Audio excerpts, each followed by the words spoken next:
জয় শ্রীকৃষ্ণ, রাধে রাধে। বন্ধুরা, শ্রীমদ্ ভাগবত গীতা এটি এমন একটি গ্রন্থ যা মানুষের দুঃখ কষ্ট সব দূর করে দেয়। আসুন বন্ধুরা, শুরু করি গীতার এই অমূল্য বাণী। ভক্ত যেভাবে ভজনা করবে, আমিও সেভাবে তার পাশে থাকব।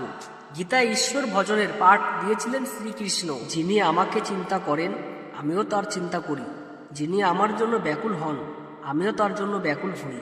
যিনি আমার বিচ্ছেদ সহ্য করতে পারে না, আমিও তার বিচ্ছেদ সহ্য করতে পারি না। গীতা বা শ্রীমদ্ ভাগবত গীতা 700 শ্লোকের ধর্মগ্রন্থ। 700 শ্লোকের গ্রন্থ বিধায় একে সপ্তশতী বলে। এটি সংস্কৃত মহাকাব্য মহাভারতের অংশ। গীতা একটি স্বতন্ত্র ধর্মগ্রন্থ তথা পৃথক শাস্ত্র মর্যাদা পেয়ে থাকে। মানব ধর্ম, দর্শন ও সাহিত্যর ইতিহাসে গীতা এক বিশেষ স্থানের অধিকারী। গীতার কথা কৃষ্ণ হিন্দুদের দৃষ্টিতে ঈশ্বরের অবতার পরমাত্মা স্বয়ং, তাই গীতায় তাকে বলা হয়েছেন শ্রী ভগবান। গীতার 4th অধ্যায় অর্থাৎ জ্ঞান যোগে বলা আছে আত্মার চিন্ময় তত্ত্ব, ভগবত তত্ত্ব এবং ভগবান ও আত্মার সম্পর্ক। এই সব অপরিচিত তত্ত্বজ্ঞান বিশুদ্ধ ও মুক্তিপ্রদায়ী। এই প্রকার জ্ঞান হচ্ছে নিঃস্বার্থ ভক্তিমূলক কর্মের কর্মযোগ ফলস্বরূপ।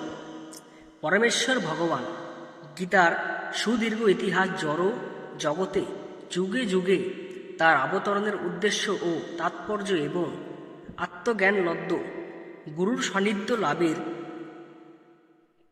আবশ্যকতা ব্যাখ্যা করেছেন। গীতার 11 নম্বর শ্লোকে বলা হয়েছে, হে অর্জুন, যে ভক্ত আমাকে যেভাবে ভজনা করেন, আমিও সেইভাবেই তার ভজনা করি। কারণ সকল মানুষই সর্বত্রভাবে আমার পথেই অনুসরণ করে। যে ভক্ত আমাকে যেভাবে ভজনা করেন, আমিও সেইভাবেই তার ভজনা করি। কথাটির অর্থ কি? এই কথাটির অর্থ হলো, এই কথার মাধ্যমে ভগবানের বলার এই তাৎপর্য যে আমার ভক্তদের ভজনা করার প্রকার ভিন্ন ভিন্ন হয়ে থাকে। নিজ নিজ চিন্তা অনুসারে ভক্তগণ আমার পৃথক পৃথক রূপ মেনে থাকেন এবং নিজ নিজ মেনে নেওয়া অনুযায়ী আমার ভজন স্মরণ করেন। আমিও তাই তাদের চিন্তা অনুসারে সেই রূপে দর্শন দান করি।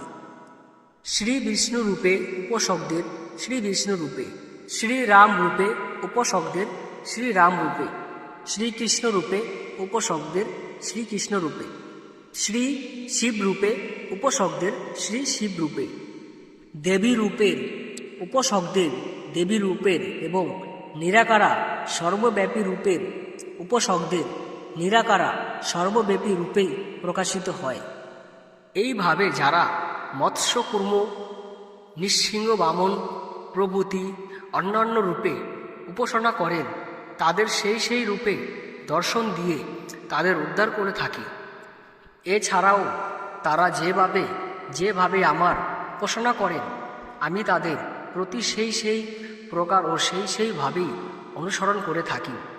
যিনি আমাকে চিন্তা করেন, আমি তার চিন্তা করি। যিনি আমার জন্য ব্যাকুল হন, আমিও তার জন্য ব্যাকুল হই।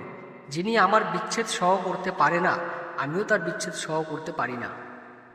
যিনি তার সর্বস্ব আমাকে অর্পণ করেন, আমিও তাকে আমার সর্বস্ব অর্পণ করি। যারা গোপালকদের ন্যায় আমাকে নিজের সখা মনে করে আমার ভজনা করেন, তাদের সঙ্গে আমি বন্ধুত্বর মতো ব্যবহার করি। যিনি নন্দ যশোদার মতো পুত্র মনে করে আমার ভজনা করেন, তার সঙ্গে আমি পুত্রের মতোই আচরণ করে তার কল্যাণ করে থাকি। রুক্মিণীর ন্যায় প্রতি মনে করে ভজনকারীদের সঙ্গে প্রতির মতো হনুমানের ন্যায় প্রভু মনে করে ভজনকারীদের সঙ্গে প্রভুর মতো এবং গোপিনীদের মতো মাধুর্যভাবে ভজনকারীদের সঙ্গে প্রিয়তমের মতো ব্যবহার করে তাদের কল্যাণ এবং তাদের আমরা দিব্যলীলার রস আস্বাদন করাই। মানুষ সর্বভাবে আমার পথই অনুসরণ করে। এই কথাটির অর্থ কি?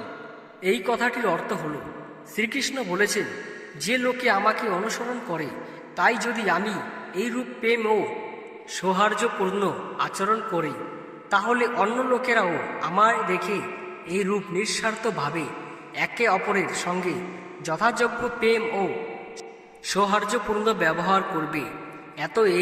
এই নীতি জগতে প্রচার করার জন্যই আমার এই রূপ করা কর্তব্য। কারণ জগতে ধর্ম স্থাপন করার জন্যই আমি অবতার রূপ ধারণ করেছি।